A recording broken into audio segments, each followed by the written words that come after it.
White House correspondent Kaylin Norwood is live now in Washington. Kaylin, the question is, what is happening now? We start with breaking news out of Anderson County.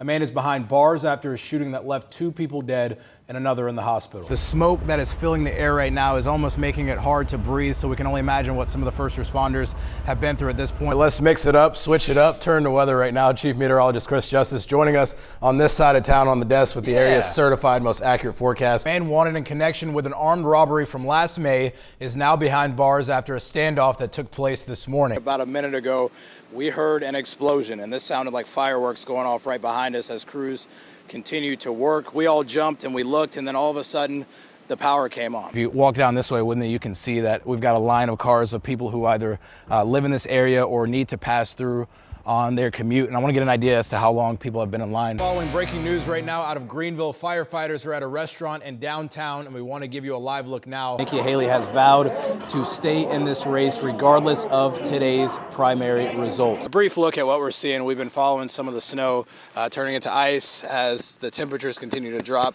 I'm sure you can hear that there on this tin roof. Nice and flaky there. It is Wednesday, which means you take that W, you turn it upside down, you get an M for Money Mike Giordano here. That was really clever. That was very good. Thank you, man. I'm having fun. September 4th, a day that will be forever ingrained in the community of Winder, Georgia. I was in my second period when everything was happening. I can just remember the announcements going on saying that this is a lockdown, and then police came in there with their guns telling us that this is not a drill. Appalachia High School turned into a crime scene just before 10:30 Wednesday morning. Authorities say 14-year-old Colt Gray, a student, opened fire. And I heard screaming and everything. At first, I thought it was like someone just like playing around in the hallways or something. I thought it was like someone just yelling or something. So I didn't think much of it, but then like it got harder. The noise kept getting louder and louder. The Georgia Bureau of Investigation confirming 4 people dead, 9 others injured.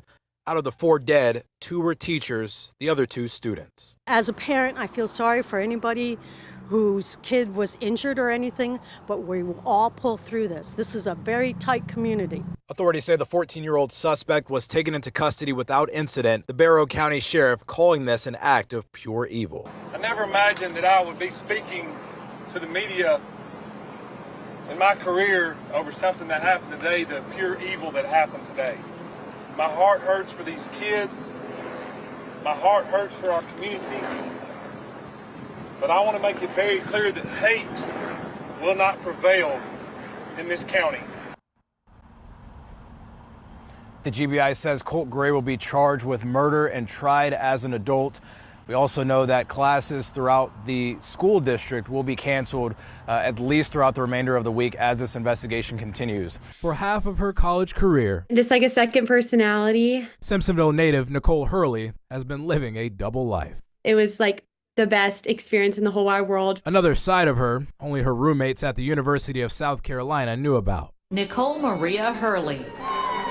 That is until graduation Friday, where it's tradition for Cocky the mascot to be revealed. Nicole says a friend signed her up for tryouts without her knowing. She showed up, auditioned, and got the job. But quickly discovered she truly had big shoes to fill. From interacting with fans to being on the court at Colonial Life when we beat Kentucky. Are y'all ready to party? Are y'all make some noise? Traveling the state for weddings. Come on. Putting smiles on kids' faces. And shutting down Williams-Brice Stadium. Being in Williams-Brice Stadium when Sandstorm Remix comes on, I mean, there's no greater feeling than that. Also a student, Nicole had to juggle classes, exams, and clinicals. She graduated with honors and a bachelor's of science in nursing. How do you balance being cocky and also going through a rigorous nursing program to get that nursing degree? Yeah, it was really hard. But she pushed through specifically for her cousin. He was hospitalized with leukemia. She saw firsthand how the nurses were able to keep his spirits high, and that is when she knew she had found her calling. And I'm going to be a pediatric oncology, hematology nurse. Nicole says in her short scope of time being cocky, it gave her a lifetime of humility. everyone has bad days, but there's always someone whose like day is a little bit harder. And if I could take the joy from Cocky that Cocky brings to people and just bring that a little bit by being Nicole, I would just that's just what I want to do in life. I just want to bring that joy, and I hope that Cocky and me can do that as a nurse. Rashad Williams, WYFF News 4.